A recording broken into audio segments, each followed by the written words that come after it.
दोस्तों नमस्कार, मैं एस सिकरवार अपने YouTube चैनल मोटिवेटर सिकरवार में आप सभी का हार्दिक स्वागत और अभिनंदन करता हूं। दोस्तों, आज हम अपने भारत देश के महान नायक, हम सबके प्रेरणा के स्रोत, जिनके यदि हम बताए हुए रास्तों पर चलें तो हम अपनी ज़िंदगी की मुश्किलों को कम कर सकते हैं और अपने जीवन का एक नया इतिहास लिख सकते हैं, साथ ही अपने देश और समाज का नाम रोशन कर सकते हैं। ऐसे हमारे महापुरुष हैं स्वामी विवेकानंद जी। आज हम उनके जीवन की 8 ऐसी अनसुनी कहानियां आपको बताने वाले हैं, जिनको सुनकर आपके अंदर अपने भारतीय होने पर गर्व होगा। दोस्तों, एक बार की बात है, जब स्वामी विवेकानंद जी विदेश गए तो उनका भगवा वस्त्र और पगड़ी देखकर लोगों ने पूछा, आपका बाकी सामान कहाँ है? स्वामी जी बोले, बस यही सामान है। तो कुछ लोगों ने व्यंग किया कि अरे, यह कैसी संस्कृति है आपकी? तन पर केवल एक भगवा चादर लपेट रखी है, कोट पतलून जैसा कुछ भी आपने नहीं पहना है। इस पर स्वामी विवेकानंद जी ने मुस्कुराते हुए कहा, हमारी संस्कृति आपकी संस्कृति से भिन्न है। आपकी संस्कृति का निर्माण आपके दर्जी करते हैं, जबकि हमारी संस्कृति का निर्माण हमारा चरित्र करता है। अतः दोस्तों, चरित्र निर्माण संस्कारवान नागरिक बनने का संकल्प है, इसलिए हमें हमेशा अपने चरित्र को बड़ा रखना चाहिए। दूसरी और बहुत ही प्रेरणादायक उनके जीवन की, एक बार स्वामी विवेकानंद विदेश गए, जहां उनके स्वागत के लिए कई लोग आए हुए थे। उन लोगों ने स्वामी विवेकानंद की तरफ हाथ मिलाने के लिए हाथ बढ़ाया और इंग्लिश में कहा, हेलो, जिसके जवाब में स्वामी जी ने दोनों हाथ जोड़कर नमस्ते कहा। उन लोगों को लगा कि शायद स्वामी जी अंग्रेजी नहीं जानते हैं, तो उन लोगों में से एक ने हिंदी में पूछा, आप कैसे हैं? तब स्वामी विवेकानंद जी ने कहा, I am fine, thank you. उन लोगों को बड़ा ही आश्चर्य हुआ। उन्होंने स्वामी जी से पूछा कि जब हमने आपसे इंग्लिश में बात की तो आपने हिंदी में उत्तर दिया, और जब हमने हिंदी में पूछा तो आपने इंग्लिश में इसका उत्तर दिया, इसका कारण क्या है? तब स्वामी विवेकानंद जी ने बहुत ही सुंदर जवाब दिया और कहा, जब आप अपनी माँ का सम्मान कर रहे थे, तब मैं अपनी माँ का सम्मान कर रहा था, और जब आपने मेरी माँ का सम्मान किया तो मैंने भी आपकी माँ का सम्मान किया। यदि किसी भी भाई बहन को इंग्लिश बोलना या लिखना नहीं आता है तो उन्हें किसी के भी सामने शर्मिंदा होने की जरूरत नहीं है, बल्कि शर्मिंदा तो उन्हें होना चाहिए जिन्हें हिंदी नहीं आती है, क्योंकि हिंदी ही हमारी राष्ट्रभाषा है। हमें तो इस पर गर्व होना चाहिए कि हमें हिंदी आती है। क्या आपने किसी देश को देखा है जहां सरकारी काम उनकी राष्ट्रभाषा को छोड़कर किसी अन्य भाषा या इंग्लिश में होता हो? यहाँ तक कि जो भी विदेशी मंत्री या व्यापारी हमारे देश में आते हैं, वे अपनी ही भाषा में काम करते हैं या भाषण देते हैं, फिर उनके अनुवादक हमें हमारी भाषा या इंग्लिश में अनुवाद करके समझाते हैं। जब वो अपनी भाषा नहीं छोड़ते तो हमारी राष्ट्रभाषा को छोड़कर हमें इंग्लिश में काम करने की क्या जरूरत है? आपको गर्व करना चाहिए कि हम हिंदी हैं, हिंदीवादी हैं। अपनी भारतीय हिंदी भाषा का और भारतीयता का हमें सम्मान करना चाहिए। एक बार भ्रमण एवं भाषणों से थके हुए स्वामी विवेकानंद जी अपने निवास स्थान पर लौटे। उन दिनों वे अमेरिका में एक महिला के यहाँ ठहरे हुए थे। वे अपने हाथों से भोजन बनाते थे। एक दिन वो अपने भोजन की तैयारी कर रहे थे कि कुछ बच्चे पास आकर खड़े हो गए। उनके पास सामान्यतः बच्चों का आना जाना लगा ही रहता था। बच्चे भूखे थे। स्वामी जी ने अपनी सारी रोटियां एक एक करके बच्चों में बांट दी। महिला वहीं बैठी सब देख रही थी। उसे बड़ा आश्चर्य हुआ। आखिर उससे रहा नहीं गया और उसने स्वामी जी से पूछ ही लिया, आपने सारी रोटियां उन बच्चों को दे डाली, अब आप क्या खाएंगे? स्वामी जी के अधरों पर मुस्कान दौड़ गई। उन्होंने प्रसन्न होकर के कहा, माँ, रोटी तो पेट की ज्वाला है, शांत करने वाली वस्तु है। इस पेट में न सही उस पेट में सही देने का आनंद पाने के लिए मैं बहुत सोच रहा हूं और खुश हो रहा हूं। इस प्रकार से स्वामी विवेकानंद जी ने जब यह बात कही तो उनके होठों पर मुस्कान आ गई और वह औरत जिसके वहां रहते थे वह भी आश्चर्यचकित हो गई। एक विदेशी महिला स्वामी विवेकानंद जी के समीप आकर बोली कि मैं आपसे शादी करना चाहती हूँ। विवेकानंद बोले, क्यों? आप उससे शादी क्यों करना चाहती हो?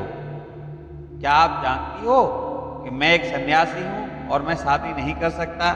तो उस औरत ने बड़े ही सुंदर शब्दों में कहा, वह बोली, मैं आपके जैसा ही गौरवशाली, सुशील और तेजोमयी पुत्र चाहती हूँ और वह तब ही संभव होगा जब आप उससे विवाह करेंगे।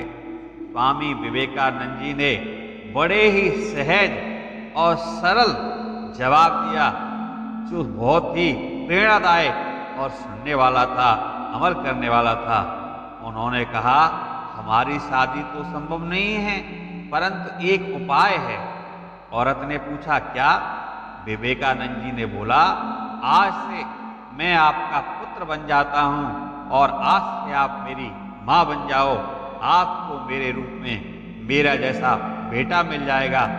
औरत विवेकानंद के चरणों में गिर गई और बोले, आप तो साक्षात ईश्वर के रूप हैं। इसे कहते हैं पुरुष और इसे कहते हैं पुरुषार्थ।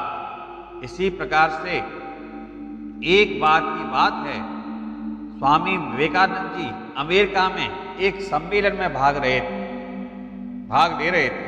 सम्मेलन के बाद कुछ पत्रकारों ने उनसे भारत की नदियों के बारे में एक प्रश्न पूछा।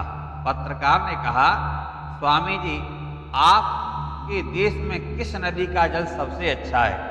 स्वामी जी का उत्तर था, यमुना का जल सभी नदियों के जल से अच्छा है। पत्रकार ने पूछा, स्वामी जी, आपके देशवासी तो बोलते हैं कि गंगा का जल सबसे अच्छा है। स्वामी जी का उत्तर था, कौन कहता है गंगा नदी है? गंगा तो हमारी माँ है और उसका नीर जल नहीं, अमृत है। यह सुनकर वहां बैठे सभी लोग स्तब्ध रह गए और सभी स्वामी जी के सामने निरुत्तर हो गए। ऐसे थे हमारे स्वामी विवेकानंद जी। इसी प्रकार से उनके जीवन की एक और घटना है। स्वामी विवेकानंद अमेरिका में भ्रमण कर रहे थे। एक जगह से दूसरी जगह गुजरते हुए उन्होंने पुल पर खड़े कुछ लड़कों को नदी में तैर रहे अंडे के छिलकों पर बंदूक से निशाना लगाते देखा। किसी भी लड़के का एक भी निशाना सही नहीं लग रहा था। तब उन्होंने एक लड़के से बंदूक ली और खुद निशाना लगाने लगे। उन्होंने पहला निशाना लगाया और वह बिल्कुल सही लगा। फिर एक के बाद एक उन्होंने कुल 12 निशाने लगाए और सभी बिल्कुल सटीक लगे। यह देख लड़के दंग रह गए और उनसे पूछा, भला आप ये कैसे कर लेते हैं?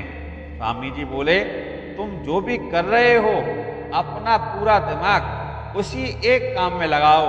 अगर तुम निशाना लगा रहे हो तो तुम्हारा पूरा ध्यान सिर्फ अपने लक्ष्य पर होना चाहिए, तब तुम कभी चूकोगे नहीं।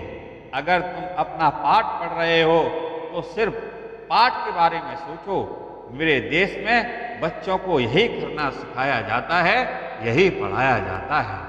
बच्चों को यह जानकर बड़ा ही आश्चर्य हुआ और वह नतमस्तक स्वामी विवेकानंद के सामने हो गए।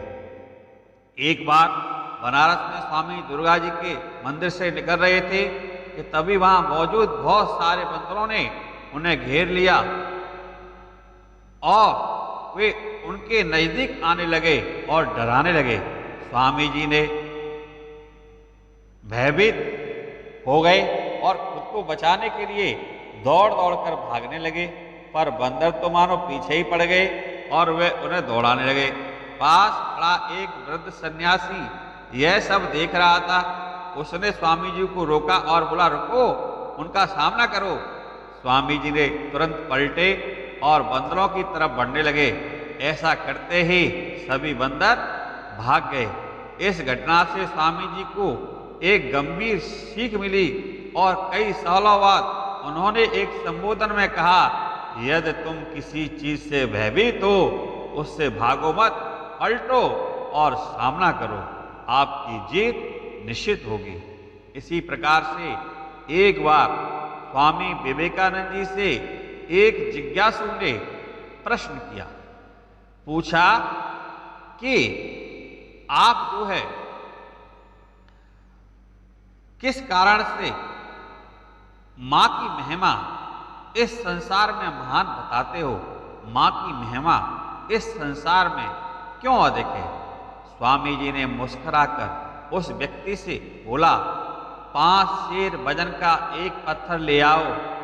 जब वह व्यक्ति पत्थर लेकर के आया तो स्वामी जी ने उससे कहा, अब इस पत्थर को किसी कपड़े में लपेटकर अपने पेट में बांध लो और 24 घंटे बाद मेरे पास आओ तो मैं तुम्हारे प्रश्न का उत्तर दूंगा।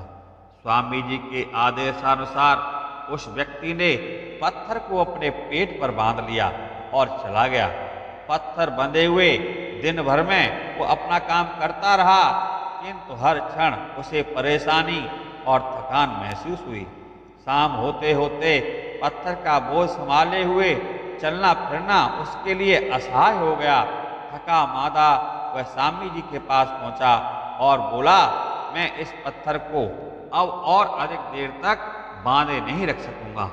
एक प्रश्न का उत्तर पाने के लिए मैं इतनी कड़ी सजा नहीं भुगत सकता।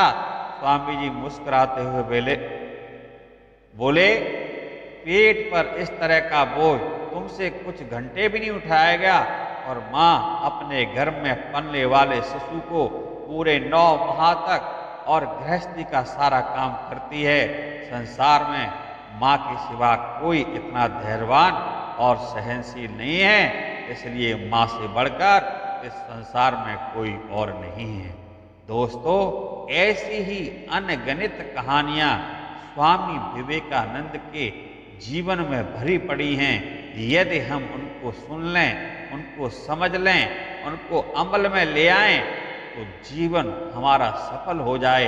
हम जिस मंजिल पर जाना चाहते हैं, जिस मंजिल को पाना चाहते हैं, जिस रास्ते में हमारे संकट आ रहे हैं, हमारा मनोबल टूट रहा है, यदि इन महान पुरुष की किताबों को पढ़ लिया जाए, इनके विचारों को पढ़ लिया जाए, इनके जीवन चरित्र को पढ़ लिया जाए, तो हमारा जीवन धन्य हो जाएगा, सफल हो जाएगा, हमारे लक्ष्य आसानी से हमको प्राप्त हो जाएंगे। दोस्तों, आपको हमारा यह वीडियो कैसा लगा, कमेंट्स बॉक्स में अपनी राय अवश्य दें।